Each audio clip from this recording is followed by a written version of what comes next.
Hola, bienvenido, bienvenida a un nuevo video en el canal de YouTube de PSU de Mate. Hoy día te vinimos a traer 12 preguntas de números para que las puedas hacer y después puedas comprobarlas, puedas revisarlas con el video solucionario que te vamos a dejar en este video. Estas preguntas son del modelo DEMRE que se publicó el año pasado. Lo vas a poder encontrar en la descripción de este video. Te invitamos a desarrollar el modelo entero y a revisar las de números con este video o a solamente resolver la parte de números. Vamos a ir publicando semana a semana el resto de los videos solucionarios. Esta semana es el de números, el de la próxima el de álgebra, el de la próxima el de geometría y el de la próxima el de probabilidad y estadística. Aún queda tiempo para subir tu puntaje y lograr tus sueños, lograr tu meta, entrar a la universidad que quieras. Definitivamente es algo a lo que le tienes que dedicar mucho tiempo, en lo que tienes que ser constante y algo en lo que no te puedes rendir. Aún queda tiempo, así que aún hay una esperanza para que puedas seguir estudiando, para que puedas seguir aumentando tu puntaje, así que no te rindas y dale con todo. Recuerda que en Instagram y en TikTok subimos videos todos los días de informativos, de ejercicios y de motivación.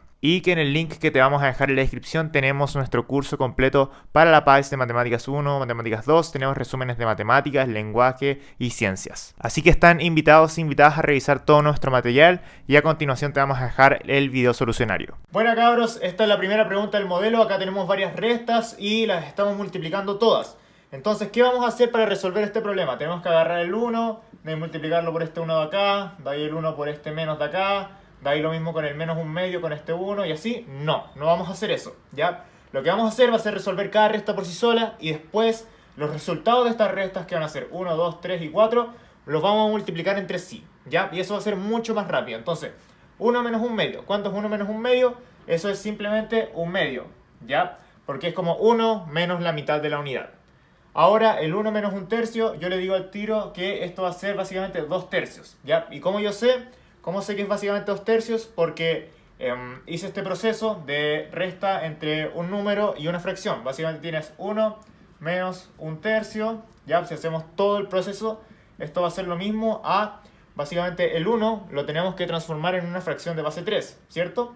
Y yo sé que 1 es exactamente lo mismo que 1 dividido en 1. Entonces amplifico todo esto en el fondo por 3, ¿ya? O sea, me va a quedar 3 partido en 3.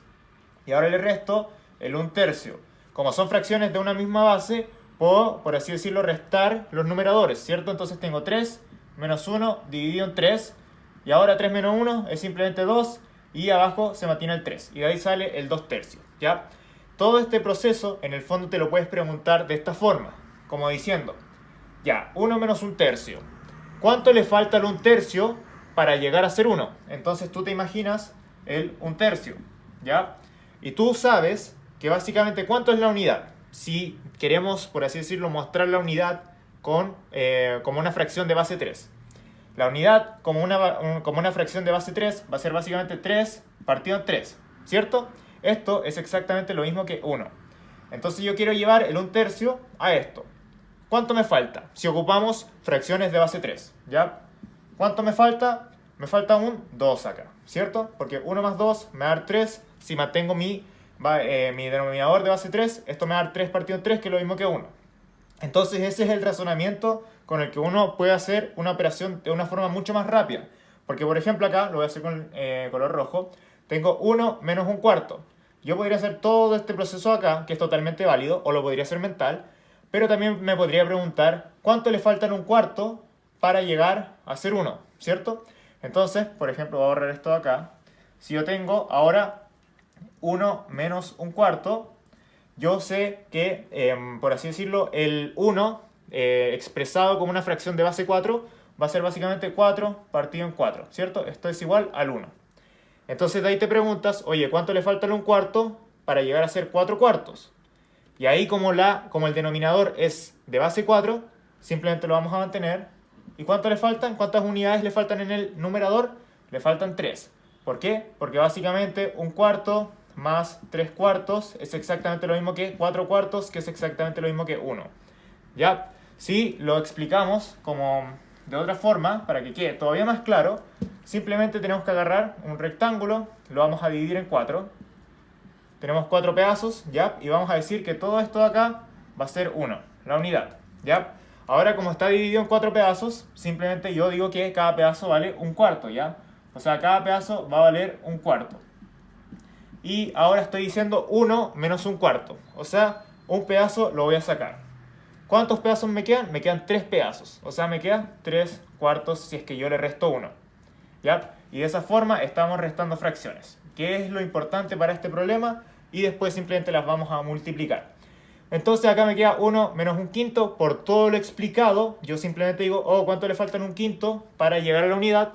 Y digo que le falta 4 quintos. ¿Ya? Y ahora simplemente tengo que multiplicar todo esto de acá. Y lo bonito es que vamos a ocupar la simplificación.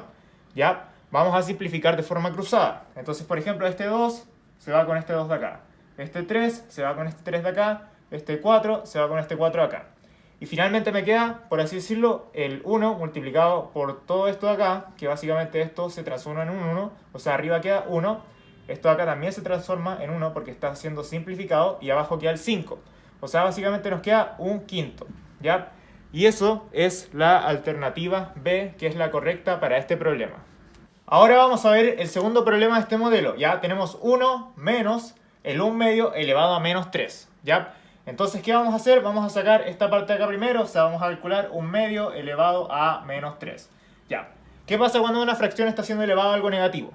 Si una fracción está siendo elevada a algo negativo y nosotros queremos transformar ese exponente a uno positivo, simplemente damos vuelta a la fracción. Simplemente damos vuelta a la fracción. O sea, calculamos el recíproco, ¿ya?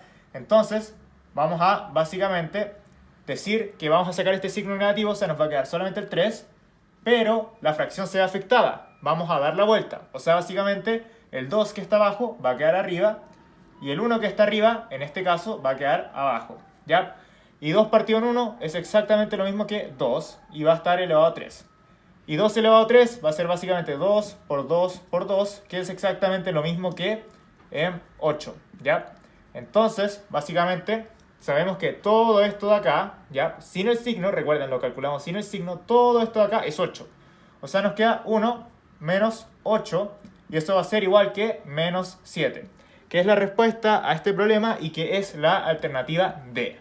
Ahora quiero que veamos el tercer problema, ¿ya? Y para este problema yo de verdad creo y de verdad siento que es muy necesaria la comprensión lectora. Es que, o sea, tenemos que leer el problema bien sí o sí. Nos dicen, todo el líquido contenido en un barril, ya, tenemos barril, y adentro le voy a poner una L porque hay líquido, ¿ya? Todo el líquido en un barril se reparte en 96 vasos iguales hasta su capacidad máxima, ¿ya? O sea, acá hay líquido y yo lo voy a repartir en vasos, ¿ya? Hasta su capacidad máxima, o sea, el vaso va a estar lleno, ¿ya? Capacidad máxima. Y hay 96 de estos vasos. Y después nos dicen, se quiere verter la misma cantidad de líquido de otro barril idéntico al anterior. O sea, los barriles son el mismo, ¿ya? Tenemos el mismo barril, exactamente el mismo barril.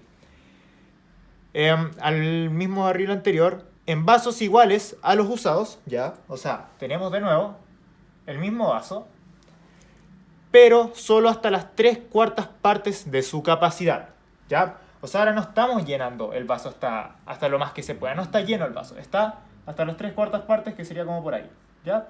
Entonces acá llenamos el vaso completo y necesitamos 96 vasos. Acá llenamos el vaso hasta las 3/4 partes y básicamente no sabemos cuántos vasos necesitamos, ¿cierto? Para vaciar todo el líquido. Entonces nos preguntan, ¿cuántos vasos más se necesitarán para ello? Ya, entonces para averiguar eso necesitamos saber en cuántos vasos llenamos el líquido total de este barril, sabiendo que vamos a ocupar vasos hasta las 3/4 partes de su capacidad. Entonces, ¿cómo hacemos esto? Lo hacemos de la siguiente forma, asumiendo esto. Estos barriles son idénticos, ¿ya? Entonces la cantidad de líquido entre estos dos barriles tiene que ser la misma sí o sí. ¿Cuánto es la cantidad de líquido para este caso? Que como ya dije tienen que ser iguales, pero acá no tenemos incógnitas, o sea, acá lo podemos calcular. Entonces, ¿cuánto es una cantidad de líquido? ¿Cómo podemos sacar la cantidad? La cantidad de líquido, por así decirlo, va a ser simplemente la cantidad de vasos por la capacidad de ese vaso, ¿cierto? Entonces, esto vamos a decir que va a ser igual a la cantidad. Yo sé que estoy metiendo letra y que no es tan agradable, pero como ya tenemos los datos, simplemente vamos a reemplazar. Entonces, ¿cuántos vasos tenemos? Acá tenemos 96 vasos y la capacidad es de, por así decirlo, todo el vaso. O sea, no estamos haciendo una fracción, no estamos como cortando en partes, es todo el vaso, así que vamos a decir que estamos con la unidad, ¿ya? Entonces simplemente esto va a ser la cantidad. 96 vasos por su capacidad. Ahora saquemos la cantidad para este caso, ¿ya? O sea, cantidad de vasos por su capacidad, vamos a decir que va a ser igual a la cantidad. ¿Ya? Es como, por ejemplo, si yo tuviera, así, un ejemplo totalmente aparte, como si tuviera 5 vasos y la capacidad del vaso es de 200 ml. ¿Cuánta cantidad de líquido hay? Hay simplemente 1000 ml, o sea, 1 litro. ¿Ya? A eso me refiero. Por eso estoy diciendo que cantidad de vasos por su capacidad va a ser igual a la cantidad de líquido. Entonces, cantidad de vasos, acá yo no sé, así que le voy a poner una letra X. Pero su capacidad, yo sí me la sé. La capacidad es de 3 cuartos. Ya no es de un vaso, es de 3 cuartos. ¿Ya? Entonces, como dijimos que los barriles eran idénticos, la cantidad de líquido acá tiene que ser igual a la cantidad de líquido acá. O sea, estas dos cantidades tienen que ser iguales. Sí o sí, entonces podemos forzar, o sea, no forzar, podemos decir que son iguales y armarnos una ecuación de primer grado. O sea, 96 por 1 es lo mismo que 96 primero que todo. Entonces decimos que 96, que es la cantidad de líquido que hay acá, tiene que ser igual a x por 3 cuartos, que es la cantidad de líquido que hay acá. ¿Por qué? Porque los barriles son iguales. Entonces ahora tenemos simplemente una ecuación de primer grado, la vamos a resolver. El 4 va a pasar multiplicando, se nos queda 96 por el 4 y el 3 va a pasar dividiendo. Y eso va a ser la cantidad de vasos que yo necesito. ¿Ya? Entonces ahora simplemente vamos a simplificar 96 con el 3. Eso nos va a dejar un 32 y 32 por 4 nos va a dejar un 128. Entonces ahora tú en las alternativas, no sale un 128, pero tú piensas, oh, es 128. Y no, no es 128. Porque nos preguntan cuántos vasos más se necesitarán para ello. Nosotros asumimos que ya tenemos 96 vasos, ¿ya? Porque por así decirlo tenemos el mismo caso que el anterior, tenemos 96 vasos. Pero ahora vamos a necesitar 128. Entonces simplemente hacemos la resta y esto nos va a dar simplemente 32. Entonces, ¿cuántos vasos más voy a necesitar yo? Yo voy a necesitar 32 vasos más. Y listo. Esa es la respuesta a este problema, la alternativa D. Bueno, cabros, ahora quiero que veamos el problema número 4, ¿ya? En este problema nos dicen que el precio de un artículo es M, ¿ya? El precio es M. Y nos dicen que Pedro le entregó a la vendedora N más 200 para pagarlo, ¿ya? O sea, en el fondo Pedro paga con N más 200. Ahora nos dicen, ¿con cuál de las siguientes condiciones, o sea, una de estas de acá, no se puede asegurar que a Pedro le alcance para comprarlo? O sea, buscamos la condición que nos diga Pedro no puede comprarlo, ¿ya? Entonces, vamos una por una. Si M, o sea, el precio, o sea, si en la A básicamente tenemos que el precio va a ser menor a con lo que Pedro paga, ¿ya? Si tú vas a una tienda y te dicen esto vale 10.000 y tú pagas 100.000 pesos, ¿lo puedes comprar? Sí, porque estás pagando más, te van a terminar dando vueltas, así que esta sí sirve. Como la A sí sirve, no nos sirve para la respuesta de la alternativa porque nos preguntan cuál es la que no sirve, por así decirlo, cuál es la que no le puede asegurar la compra a Pedro, ¿ya? Y con la A sí la aseguramos. Después nos dicen que M es igual a N, ¿ya? ¿Y qué hacemos ahí? Básicamente el precio, podemos decir que el precio es N. Entonces ahora el precio básicamente va a ser igual a N, ¿ya? Y Pedro paga con N más 200, ¿ya? Esto es con lo que Pedro paga. El precio va a ser N y Pedro va a pagar con N más 200. O sea, Pedro de nuevo está pagando con más que el costo del precio, ¿ya? Como si el precio, por ejemplo, fuera 1.000 pesos. Entonces esto cuesta 1.000 y Pedro en el fondo pagaría con 1.000 más 200, o sea, 1.200. Entonces sí lo puede comprar porque está pagando más, le van a dar 200 pesos devuelto. Así que esta nos sirve para que Pedro esté asegurado y pueda comprar, pero no nos sirve para la respuesta del problema. Después nos dicen que M es igual a N más 20, que acá me confundí y debería ser más 200, ¿ya? Y acá abajo también.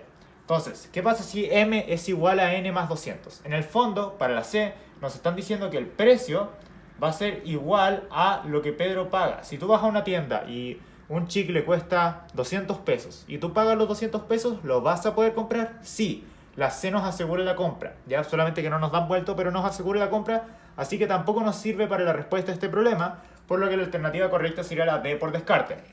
Pero igual hagámosla, ¿ya? ¿Qué nos dice la D? Nos dice que M, o sea, el precio, básicamente nos dicen que el precio no puede ser igual a n más 200. Y n más 200 es lo que Pedro paga. O sea, el precio no puede ser igual a lo que Pedro paga. ¿Esto nos asegura la compra? Y yo les vengo a decir que no. ¿Por qué no? Porque, por ejemplo, el precio podría ser 2.000 pesos, ¿ya? Y básicamente la restricción te dicen que el precio no puede ser igual a lo que Pedro paga. O sea que con que Pedro pague algo diferente a 2.000, esto se nos cumple. Entonces, si Pedro paga 3.000, claro, Pedro lo puede comprar y sigue la condición. Pero, ¿qué pasa si Pedro paga 1.000? También se podría dar ese caso, porque 1.000 es distinto a 2.000. Entonces, con este caso sí nos sirve, con este caso no nos sirve. Entonces, no te asegura la compra, porque te dicen, Pedro paga algo distinto al precio. Y ahí como que queda muy abierto, como que Pedro podría pagar algo superior al precio y ahí compraría, o podría pagar algo inferior al precio y ahí no podría comprar. Entonces, por eso la alternativa D no te asegura que Pedro pueda comprar sí o sí. En cambio, con las otras alternativas, Pedro podría comprar sí o sí. Entonces, la respuesta a este problema es la alternativa D. Ya bueno, cabros, ahora vamos con el problema número 5. Tenemos, primero que todo, nos dicen una caja vacía que tiene una masa de 375 gramos. Luego se agregan 6 paquetes de 3 cuartos de kilogramo cada uno y 4 paquetes de 1 unidad y 1 cuarto de kilogramo cada uno. ¿Ya? Entonces nos preguntan cuál es la masa total de la caja con estos paquetes. ¿Ya? O sea, básicamente estamos metiendo esto acá, esto acá. ¿Cuál va a ser la masa total? La suma de básicamente todas las masas. ¿Ya? Y si ustedes ven, las alternativas están expresadas como fracciones mixtas y están expresadas en kilogramos. Así que tenemos que pasar el resultado de fracción mixta y tiene que estar todo con kilogramos, ¿ya? Entonces vamos por la caja primero.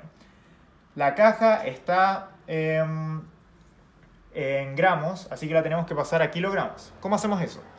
Bueno, nosotros sabemos, y es algo que si no lo saben anótenlo porque es muy importante, que 1.000 gramos básicamente van a ser 1 kilogramo, ¿ya?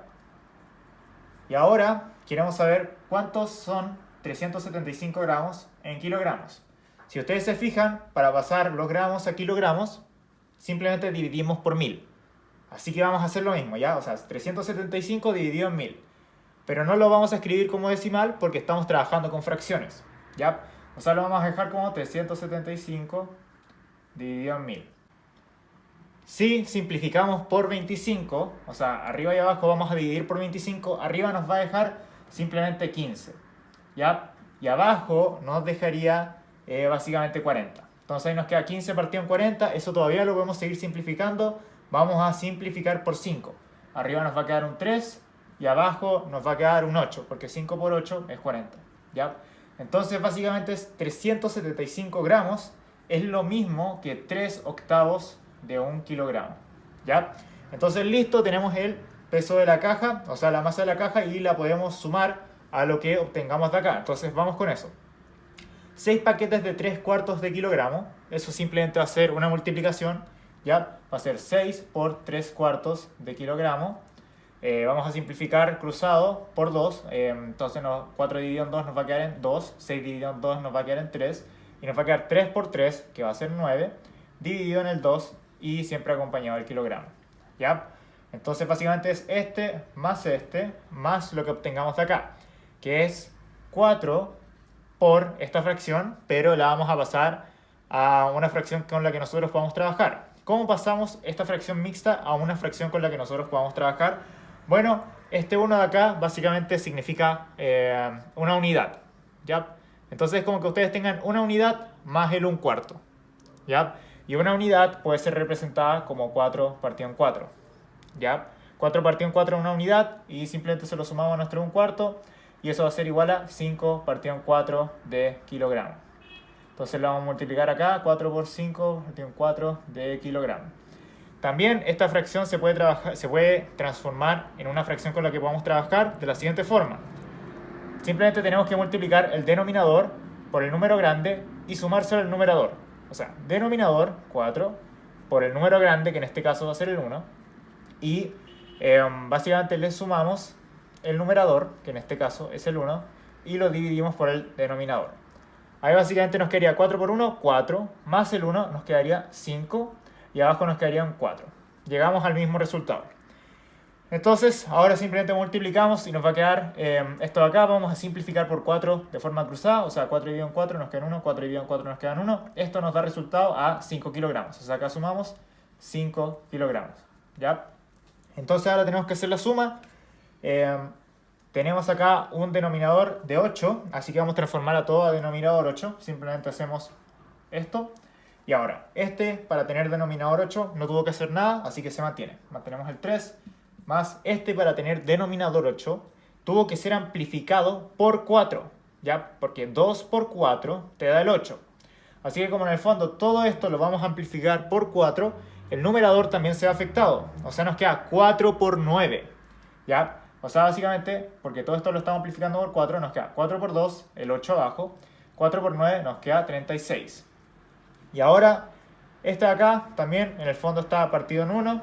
Tenemos que amplificar todo este número de acá por 8 para que el denominador te quede en 8, porque 8 por 1, que es el denominador, te va a quedar en 8.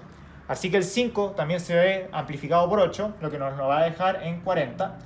Y esto va a ser igual a básicamente 3 más 36 más 40. Ya 3 más 36 es 39, más el 40 va a ser 79 dividido en 8. ¿Ya? Y ahora todas las alternativas están como fracciones mixtas, así que lo vamos a pasar a fracción mixta. ¿Cuántas veces cabe el 8 en el 79? Ya, vamos con las tablas del 8.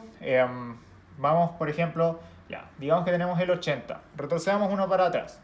Tenemos el 72. Ya. Entonces, simplemente nos alcanza hasta el 72. ¿Ya? 8 por cuánto te da 72. Básicamente 8 por 9, ¿o no? 8 por 9 es 72. Así que en el fondo vamos a tener 9 unidades. ¿Y de ahí cuánto nos sobraría? Del 72 al 79 hay 7 unidades. O sea que nos sobran 7 unidades. Eso va en el numerador. Y después simplemente mantenemos el denominador, que sería 8.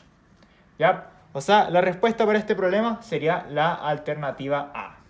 Ahora vamos con el sexto problema. Nos dicen en el enunciado: ¿cuál de las siguientes cantidades corresponde al 5% del precio de un artículo? ¿Ya? Entonces 5% del precio. Voy a ir anotando todas acá. Entonces partamos con la alternativa A. Nos dicen un quinto del precio. Entonces, un quinto del precio. ¿Eso es igual al 5%? Yo les vengo a decir que no. Porque esto de acá lo podemos pasar a porcentaje. ¿Ya? Y básicamente no va a ser el 5%. Entonces pasemos esto a porcentaje. Simplemente vamos a dejar acá abajo un 100. ¿Cómo hacemos eso? Cuando digo dejar acá abajo un 100, me refiero a que en el denominador vamos a dejar un 100. ¿Cómo hacemos eso? Vamos a amplificar todo simplemente por 20. ¿Ya? Entonces amplificando todo por 20, arriba nos deja un 20 y abajo nos deja básicamente un 100. Y 20 partido en 100 es exactamente lo mismo que 20%. ¿Ya? Y 20% obviamente no es lo mismo que 5%. Si quieres saber cómo pasar una fracción a porcentajes, lo vemos en el preuniversitario de Level Up. ¿Ya? Ahora vamos con la alternativa B. El precio del artículo multiplicado por 5 décimos. ¿Ya? Entonces acá básicamente nos están diciendo el precio multiplicado por 5 décimos. 5 décimos no es igual a 5%. No, porque nosotros podemos pasar esto de nuevo a porcentaje. Voy a ocupar el mismo método. Y me va a quedar, voy a multiplicar todo por 10. O sea, 5 por 10, 50. Y el denominador por 10, 10 por 10 nos va a quedar en 100. Eso es igual a 50 partido en 100, eso es igual a 50%. Y 50% no es lo mismo que 5%. ¿Ya? Sigamos. El precio del artículo dividido por 100 y multiplicado por 5. ¿Ya? Entonces tenemos el precio, lo vamos a dividir por 100 y vamos a multiplicar por 5. ¿Eso es el 5%? Sí, sí lo es. Esto de acá es efectivamente el 5%, ¿ya? Así que esta es la alternativa correcta, es la alternativa C, ¿ya?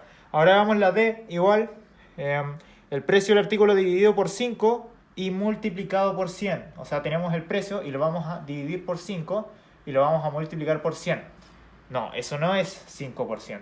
De hecho, si lo multiplicamos por eso, lo estaríamos amplificando. A ver, si acá vamos a multiplicar para dejar todo, para dejar el denominador como 100, como lo hicimos en los casos anteriores, y básicamente sería todo por 20. ¿Ya? Entonces vamos a amplificar todo por 20. Arriba básicamente nos quedaría 2000 y abajo un 100. Y esto básicamente sería, estaríamos sacando el 2000% del precio, o sea, se estaría amplificando. Así que la alternativa D tampoco es, por lo que la alternativa correcta es la alternativa C. Ahora quiero que veamos el problema número 7. Nos dicen un número, ¿ya? Vamos a referirnos a este número desconocido como X. Un número aumentado en su 30% es igual a 910. Ya. O sea, tenemos un número aumentado, o sea, le vamos a sumar algo, en el 30% de ese número. ¿Cómo sacamos el 30% de ese número? Básicamente va a ser el 30% multiplicado por ese número. ¿Ya? Y esto nos dicen que es igual a 910. Entonces, nosotros simplemente vamos a resolver esta ecuación de primer grado y ahí vamos a encontrar el número. Entonces, ¿cómo lo hacemos? ¿Ya? Simplemente este lo mantenemos como X y 30% es exactamente lo mismo que 3 partido en 10. ¿Ya? Y esto va a estar por el X, así que va a acompañar al 3. Y listo. Y ahora esto va a ser igual a 910. Ahora podemos sumar estos dos números simplemente haciendo que este X tenga un denominador igual a 10. ¿Y cómo hacemos eso? Recordamos que el X en el fondo estaría partido en 1 y amplificamos todo esto por 10. ¿Ya? Porque 10 por este 1 te va a dejar este número, esta fracción, con denominador igual a 10. ¿Ya? O sea, amplificamos todo esto básicamente por 10 y nos va a quedar 10 por 1, abajo un 10, que era lo que queríamos para poder sumar esta parte con esta fracción, y arriba nos quedaría 10x. Y a esto le sumamos 3x partido en 10 y eso va a ser igual a 910. Entonces ahora, como tienen el mismo denominador, los numeradores se pueden sumar. Nos va a dejar 13x partido en 10 y eso es igual a 910. ¿Ya? Ahora simplemente pasamos este multiplicando y pasamos el 13 dividiendo. Entonces nos va a quedar, voy a poner una coma acá, nos va a quedar que x es igual a 910 por el 10 dividido en 13. ¿Ya? Entonces eso es básicamente 9100 dividido en 13. Entonces nos damos cuenta de que 13 por 7 es básicamente igual a 91. ¿Ya? Entonces simplemente para la división ocupamos el 7. Nos va a quedar 91, restamos, traemos este 0 para acá, un 0 acá, restamos de nuevo, traemos este 0 para acá, un 0 acá y nos queda como 700. Así que sería la alternativa C, la respuesta correcta a este problema. Ya, ahora veamos este problema. Nos preguntan cuánto es raíz de 2 menos raíz de 8 más raíz de 18. Y tú te dirás, ¿cómo yo sumo esto? ¿Cómo resto esto? No se puede. Y yo tengo que decir que sí se puede, ¿ya? Básicamente, ya, este raíz de 2 se queda así. Pero el raíz de 8 lo podemos transformar. ¿Por qué? Porque raíz de 8 es exactamente lo mismo que raíz de 4 por 2, ¿ya? Y el 4 lo podemos expresar como 2 elevado a 2. ¿No? 2 elevado a 2 es lo mismo que 2 por 2 y eso es lo mismo que 4. Ahora, como este número está al cuadrado, puede salir de la raíz, ¿ya? Pero sale solo el número, no sale elevado a 2. O sea, esto es igual a 2 porque salió raíz de este 2 que se queda dentro, ¿ya? Entonces nos quedaría raíz de 2 menos 2 raíz de 2 y ahí ya tenemos términos comunes y podemos restar. Ahora el raíz de 18, ¿ya? Acá nos queda un más raíz de 18. Raíz de 18 es lo mismo que 9 por 2, ¿ya? Y 9 es exactamente lo mismo que 3 elevado a 2. Y de nuevo, como este número está al cuadrado, puede salir de la raíz. O sea, básicamente acá nos queda más este número que va a salir y el raíz de 2, o sea, este 2 de acá se nos queda dentro porque no está elevado al cuadrado. Entonces ahí tenemos puros términos comunes. Raíz de 2 menos 2 raíz de 2 más 3 raíz de 2. ¿Cuánto es esto? Acá nos quedaría, entre estos dos, nos quedaría menos raíz de 2. Y después más 3 raíz de 2, nos quedaría básicamente 2 raíz de 2. Y esa es la alternativa B, que es la respuesta a este problema. Bueno, cabros, ahora veamos el problema número 8. Tenemos un logaritmo de base m en 8 partido en 125 y nos dicen que esto es igual a menos 3. Nos preguntan por el m, ¿ya? Entonces, ¿cómo lo hacemos? Vamos a pasar este logaritmo a potencia. En Level Up tenemos todo este tipo de contenidos. Y como lo hacemos, básicamente vamos a decir que m, o sea, la base elevado a menos 3, va a ser igual a 8 partido en 125. Ahora tenemos una ecuación con una incógnita. ¿Cómo lo resolvemos? Básicamente, cuando tenemos una potencia elevada a un número negativo, podemos transformar ese número negativo a uno positivo, dando vuelta la fracción, por así decirlo, ¿ya? Pues, sacando el recíproco de la fracción. Porque básicamente este menos 3 está elevando al m, pero el m es lo mismo que m partido en 1. ¿Ya? Entonces, para deshacernos de ese signo negativo, vamos a dar vuelta a esta fracción. O sea, nos queda como 1 partido en m, ¿ya? Y todo esto elevado a 3, y esto va a ser igual a 8 partido en 125. ¿Ya? Entonces, ahora, ¿qué hacemos? Ahora vamos a hacer algo, vamos a aplicar raíz cúbica, ¿ya? A ambos lados. Y tú te preguntarás, ¿por qué estoy haciendo yo eso? Entonces, básicamente, yo te diré que estoy aplicando raíz cúbica porque cuando yo pongo, a ver, lo voy a hacer acá abajo, cuando yo pongo una raíz cúbica encima de un número que está siendo elevado a 3, que en el fondo estoy sacando una raíz tercera de un número que está elevado a 3, estos se van a anular, ¿ya? Y me queda solamente lo que está dentro, o sea, me queda el 1 partido en m, ¿ya? Voy a seguir acá, me queda el 1 partido en m. Y al lado derecho tú dirás, pero me queda feo, y yo tengo que decir que no, porque raíz cúbica de 8 partido en 125 es algo que se resuelve, por así decirlo, queda bonito. Porque 8 es lo mismo que 2 elevado a 3 y 125 es lo mismo que 5 elevado a 3. Entonces cuando tú aplicas raíz cúbica sobre esto, simplemente se va a simplificar este con este y con este. Y simplemente se te sale el 2 quintos, ¿ya? Entonces nos queda 1 partido en m es igual a 2 quintos. Y ahora esta es una ecuación mucho más bonita. Simplemente pasamos el 5 multiplicando acá, o sea, básicamente voy a seguir acá. 5 para acá, me queda 5. El 2 para abajo, me queda el 2. Y el m para el otro lado. Entonces, básicamente, me quedó feo el m. Básicamente, el m va a ser igual a 5 medios, que es la alternativa D de este problema. Bueno, cabros, ahora quiero que hagamos el problema número 10. Acá básicamente nos dicen que las distancias de un planeta a dos satélites naturales son 380.000 kilómetros y 420.000 kilómetros. Nos dicen que la velocidad de la luz son 300 millones de metros partidos por segundo y que la distancia de la luz es igual a la distancia partida en el tiempo. ¿Ya? Después nos dicen cuál de los siguientes valores corresponde a la diferencia entre los tiempos en segundos. Como nos piden la respuesta en segundos, y voy a seguir que demora la luz en llegar desde cada uno de los satélites al planeta. ¿Ya? Entonces calculamos tiempo de este, y lo restamos y la respuesta tiene que estar en segundos. Como esta medida, la velocidad de la luz está en metros partido por segundo, nos sirve, ¿ya? Porque si la pasamos, por ejemplo esta medida, si la pasamos a kilómetros, vamos a tener que trabajar con horas y eso no nos va a servir porque nos piden segundos. Pero estos de acá, para que puedan trabajar estas distancias, para que puedan trabajar con esta velocidad de la luz, tienen que estar en metros. Así que simplemente las pasamos a metros. Recuerden que un kilómetro básicamente van a ser 1000 metros, ¿cierto? Entonces, si se dan cuenta, para pasar de kilómetro a metro, simplemente amplificamos por 1000. Entonces eso vamos a hacer acá. 380.000 por 1000 te va a quedar en básicamente 380 millones. Ya, voy a ocupar esa M, pero ahora vamos a estar hablando de metros.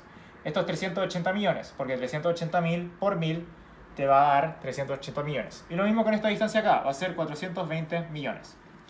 Ahora simplemente calculamos el tiempo ocupando solo metro, ¿ya? Así que podemos trabajar de una buena forma. Simplemente sabemos que el tiempo es igual a la distancia partido en la velocidad de la luz, ¿ya? Y la velocidad de la luz yo la voy a abreviar como 300 millones, ¿ya? De metros partido en segundo. Entonces simplemente la distancia sería para la distancia número 1 sería 380 millones dividido en 300 millones de metros partido en segundo. Ya, como estamos trabajando con metros, está todo bien. Entonces acá simplemente simplificamos los millones con los millones, este 0 con este 0, y nos queda que la distancia 1 es 38 partido en 30. Ya, hacemos lo mismo con la distancia 2, o sea, T2, acá voy a poner una línea, T2 va a ser igual a 420 millones partido en 300 millones de metros partido en segundo. Se van los M, y se va este 0 y nos queda 42 partido en 30. Ahora simplemente hacemos la resta, que sería T2 menos T1, ¿ya? Eso va a ser simplemente 42 partido en 30 menos 38 partido en 30, que va a ser lo mismo que básicamente 42 menos 38 paréntesis, partido en 3 por 10. Y tú dices, ¿por qué hago esta parte de 3 por 10? Porque si te das cuenta, la mayoría de las alternativas está expresada como 3 por 10, como que están separados, entonces nosotros tenemos que armarnos nuestra alternativa. Porque esto así, que ya es como una respuesta, no está dentro de las alternativas, entonces tenemos que encontrarla, tenemos que transformar nuestro resultado a una de las alternativas. Entonces, de ahí, ¿qué hacemos? Ya separamos. ¿Se parece alguna? Todavía no. Como vemos que el 3 está en el denominador, vamos a decir al tiro que esta puede ser la B, ¿ya? Porque es la única alternativa donde el 3 está en el denominador. Entonces simplemente vamos a reescribir esto como 1/3 de 42 menos 38 partido en 10, ¿ya? Y ahora, ¿qué nos faltaría en este resultado para que sea igual a la alternativa B? Nos falta el 10 elevado a menos 1, ¿ya? Entonces simplemente voy a sacar el 10, me va a quedar 1/3 por 1/10 por 42 menos 38. Ya, y a ver. Ya, y recuerden que básicamente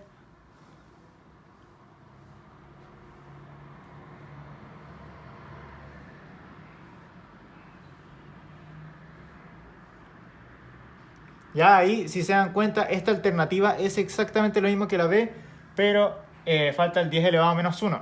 Pero si ustedes ya se dieron cuenta, quizás ya lo hicieron, 1 partido en 10, o sea, 1 partido en 10 es exactamente lo mismo que 10 elevado a menos 1. Ya, es exactamente lo mismo, porque cuando un número está elevado a un número negativo, simplemente puedes sacar ese número negativo dando vuelta el número original. Y como esto es en el fondo 10 partido en 1, si tú quieres sacar este número negativo, das vuelta la fracción. Entonces, 1 partido en 10 es exactamente lo mismo que 10 elevado a menos 1. Entonces, esto de acá lo podemos dejar en el fondo como 1/3 por 10 elevado a menos 1. Y todo eso por 42 menos 38. ¿Ya? Y esa es la alternativa B, la respuesta a nuestro problema. Ya, ahora hagamos el problema número 11. Nos dicen, al ingresar n instrucciones a un programa, este realiza cálculos durante 3 elevado a n segundos.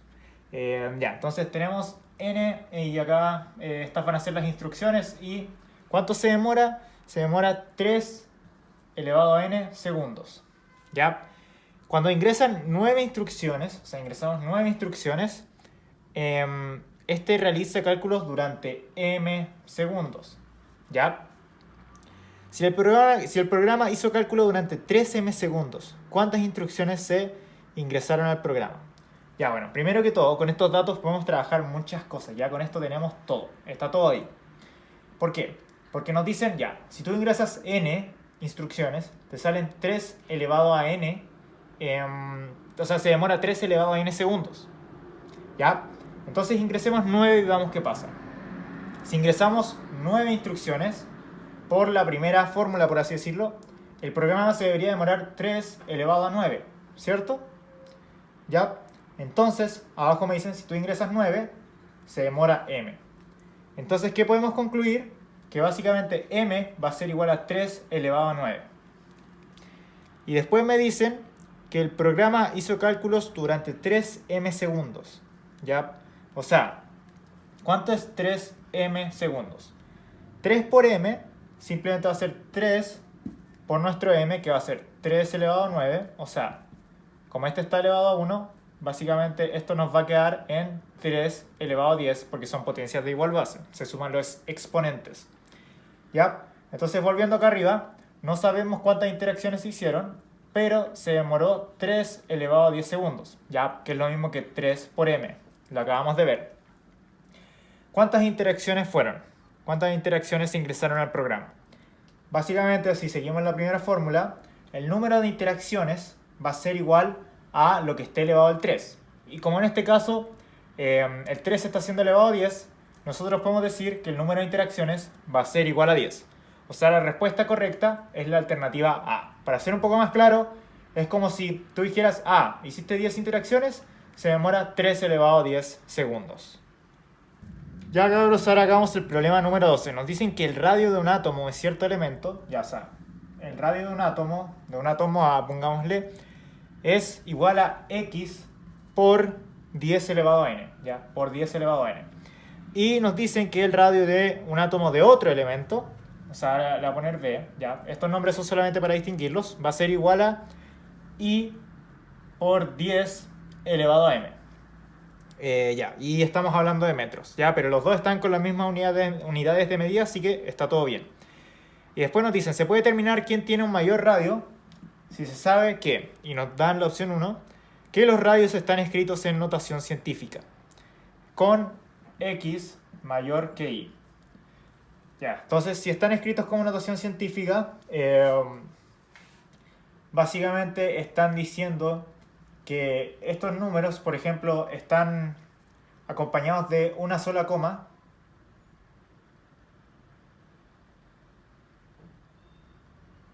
Ya, entonces si están siendo anotados como notación científica, básicamente se refiere a que el X y el Y no tienen como, por así decirlo, 10. Como que están con la misma marca decimal. Por ejemplo, si este fuera 6,45, este ya no sé, podría ser 7,52. Están los mismos espacios, ¿ya? Y después nos dicen si con esta información es suficiente decir que uno es mayor que el otro, que uno es más grande que el otro. ¿Y eso es cierto o es falso? Bueno, pongamos un ejemplo.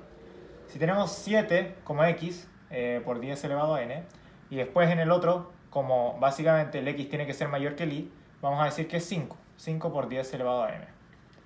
Como no tenemos información del n y del m, en el fondo cualquier cosa puede pasar, porque podría ser 7 por 10 elevado a 1, y eso todos sabemos que es 70, y el otro podría ser 5 por 10 elevado a 2, y ahí obviamente le gana, porque este de acá sería 500.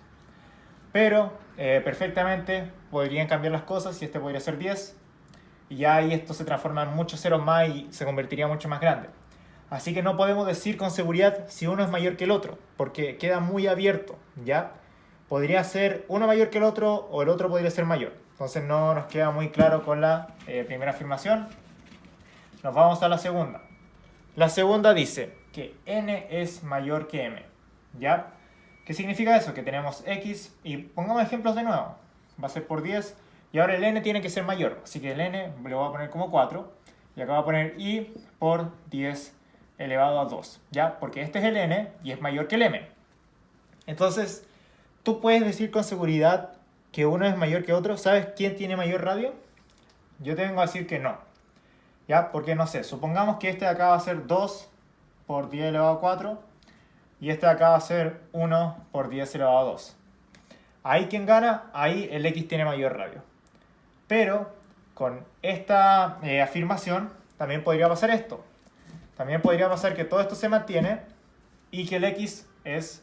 el x perfectamente podría ser...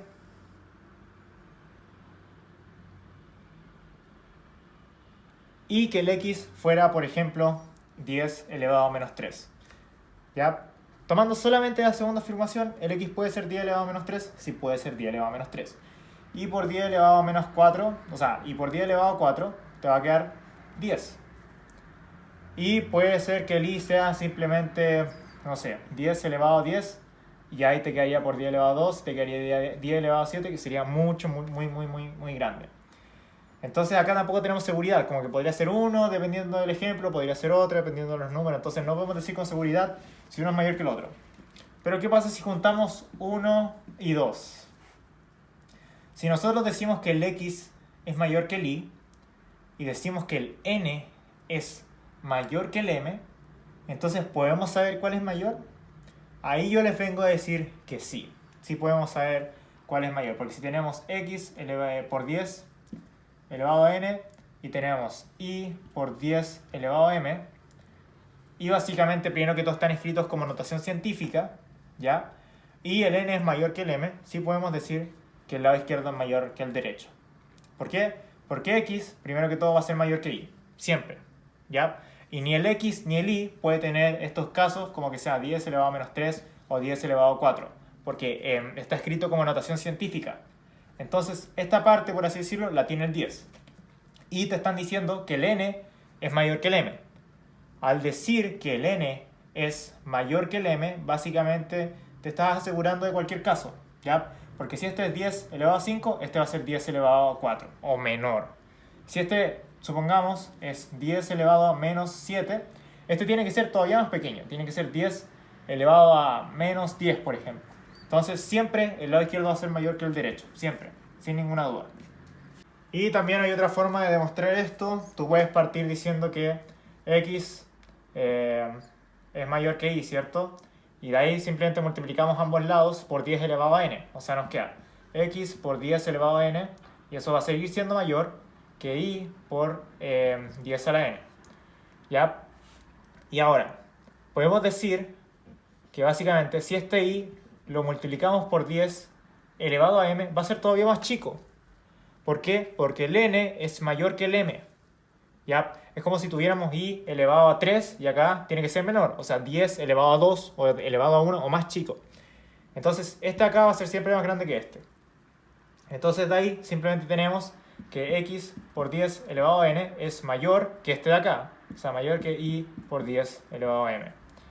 Y esa es básicamente la condición que nosotros necesitamos para saber si uno es más grande que el otro. En este caso, el primero es más grande que el segundo.